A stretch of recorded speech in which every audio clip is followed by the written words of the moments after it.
Hey folks, so in my quest I should have done a series. I should have made a series on cheap teles because I've been hunting far and wide for a long time.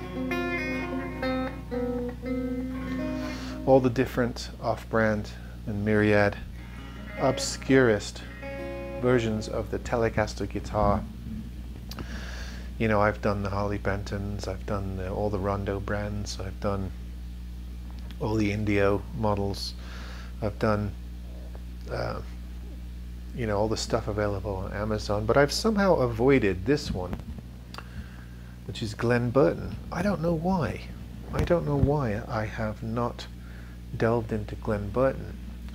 Maybe something scared me off from a friend testimony or something. I remember something to where somebody got a Glen Burton, and the only one that I thought about getting and haven't managed to get one yet is their, you know, Chicago hollow body, full hollow body model. Something 93 is the model number. But I came across this one going really cheap because the Bigsby style tailpiece was loose and swinging around, and somebody couldn't figure out how to get the spring out and tighten the bolt underneath.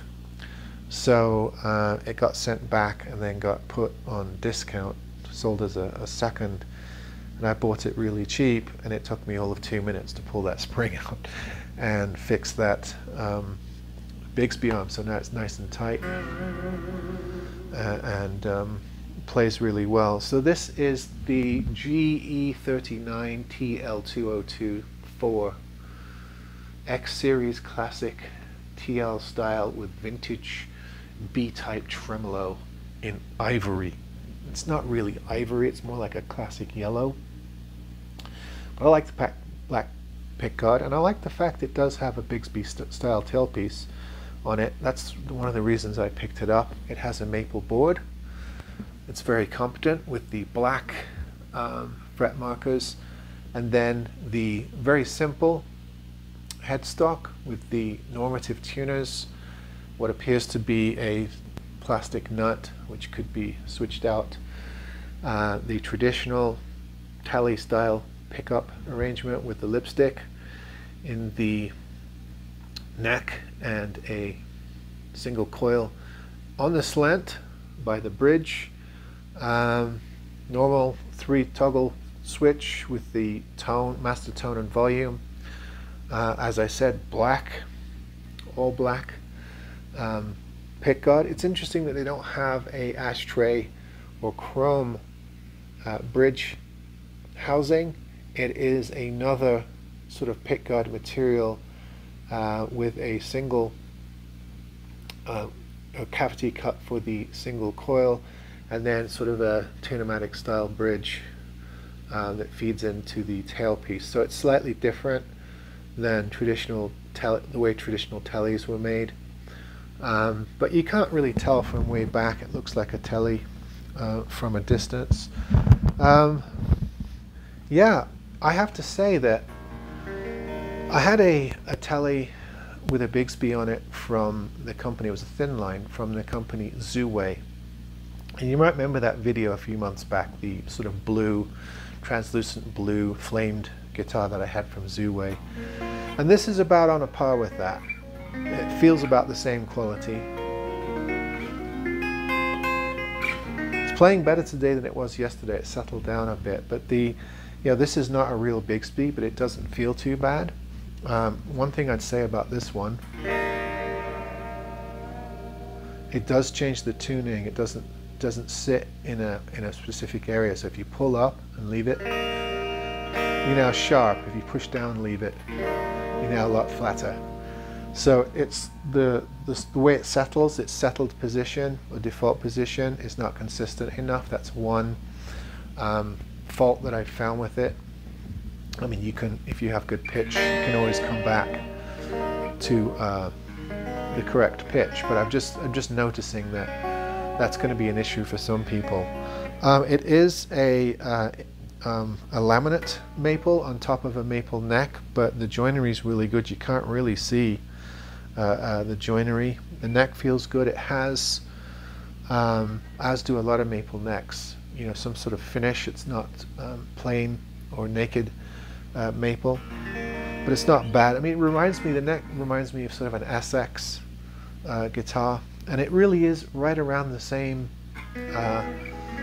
quality as all those guitars. I mean, it feels as good, maybe a bit better than the cheaper Indios, a little bit better than the cheaper Indios, and about on a par with SX and some of the Rondo brand Teles. You know, the Furrion, I think they used to call it. I don't know what happened to that company, but it feels about the same. The action came way too high. I did take the bridge down. Feels good now. It's settled and playing a lot better, and apart from that one detail with the Bigsby changing the tuning depending on where you leave it, which can probably be adjusted out. I'll figure out a way to correct that. Might have to do with the spring setting. I'll have to look at that, but apart from that, it feels, you know, really good. Turn some of this delay off.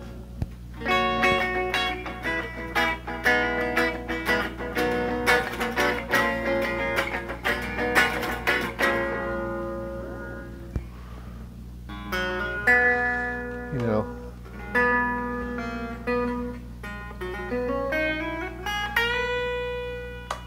I like the middle best. And here is the bridge. Glen Burton, GE53, something like that. I'll make sure it's in the description properly.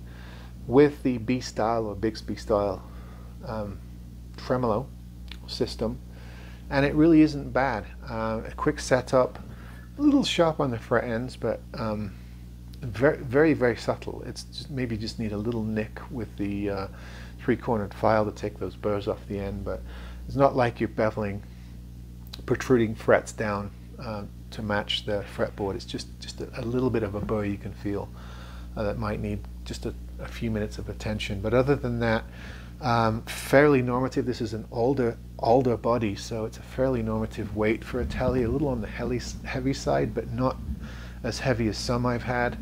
Probably the Bigsby gives it a little bit more weight too. It's a substantial guitar. It's not going to be as light as, say, some of the Polonia and you know, other wood combinations. I like the neck. It's a little bit chunky. It's a bit of a C-neck. Feels like a you know, sort of a more of a 50s, 60s Tele. It's got some, you know, some meat on the neck. Not a massive baseball bat neck, but it's certainly not, you know, one of these modern narrow shredder necks either. I think it's, you know, in keeping with Tele guitars. They're not normally associated with shredders anyway. You get a lot of country, classic rock players that play these, but you know, it's attractive. I'm not sure that's Ivory, but that's what they're saying in the description. But yeah, it's a decent entry. I would say it's on a par with some of the ones that I've had, and better than some. I'd say it's better than the Grote Tele that I had a few weeks back, and a few others as well. And I'll keep looking at these cheap Tele options and giving you my findings as we go. All right, folks, on to the next. This is Glen Burton, the first one of these I've had on this site. I might have to pick up another now. See you on the next one.